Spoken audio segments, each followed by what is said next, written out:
Doug, now the big news in the run-up to these talks was the participation of Syrian President Bashar al-Assad after a 12-year absence. But now Volodymyr Zelensky's arrival in Jeddah seems to have eclipsed that somewhat. What sort of reception is the Ukrainian president receiving? It's been, and I'm putting this mildly, it's been a mixed reception. What do I mean by that? Look, a lot of the members of this Arab League were either allies and friends of Russia or just stayed on the sidelines throughout the entire conflict, never took any solid positions really one way or the other, but a sense of much more sympathy among, and we heard your guest there, the human rights guest, talking about, this is a club where there are many dictators in it. A lot of the sympathies, the feeling is, lie much more with Russia in this war than with Ukraine. That's on the receiving end of this aggression.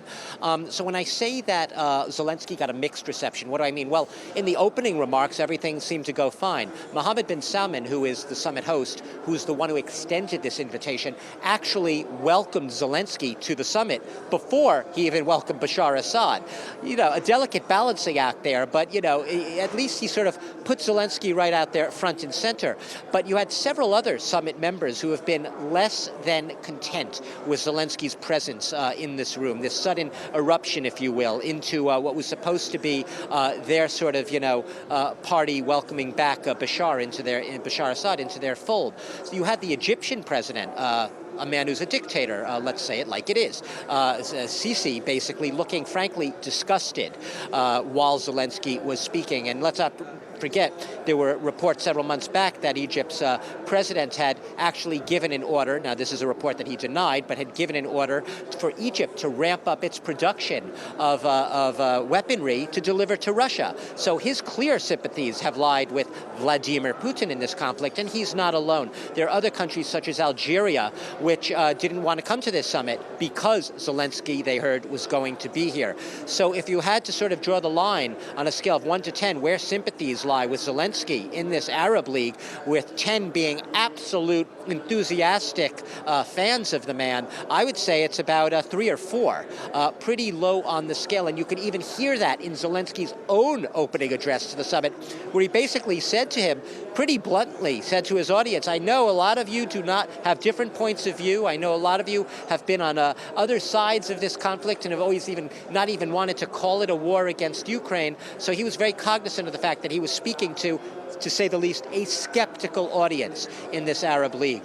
But Zelensky, like I said, a mixed reception, but the very fact he's here shows that Zelensky believes he can get cooperation in this Arab League. He needs cooperation in the Arab League, and he needs especially some help from Mohammed bin Salman, who has stronger relations now with China, a major player in this war against Ukraine, and also is the world's biggest oil exporter. Let's not forget that, who has been coordinating oil policy pretty closely with Russia. I think Zelensky believes he could get some energy support from Mohammed bin Salman, and also some support perhaps in pressing the others in the Arab League to come back closer to Ukraine's side in this conflict. It's been a heavy lift for Mohammed bin Salman, but if nothing else at this summit, he has shown that he is now a heavyweight diplomatic and political presence on the regional stage and more on the world stage. Indeed, Doug, you mentioned the host there, Saudi Arabia, Prince Mohammed bin Salman. This decision to bring Syria back into the fold and to have Assad attend the summit, that's obviously quite controversial among some people there. How's Riyadh hoping to emerge from this? What's the larger game? Well, the larger game is this Arab League's move welcoming back Bashar Assad into the fold, that is welcoming him back after 12 years of being excluded? Is it going to make a difference in terms of Syria's short and medium-term economic development? Is it going to help Bashar Assad, if he has the inclination, to rebuild Syria?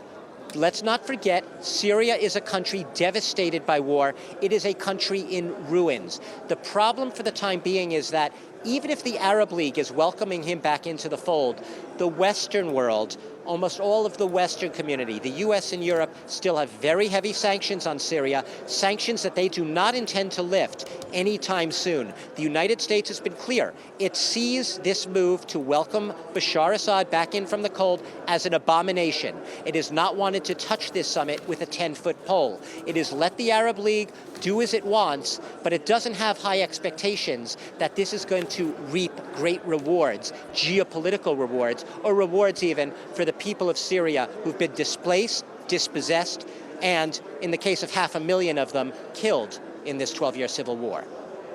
Douglas Herbert, thank you very much. Doug Herbert there reporting for us from Jeddah.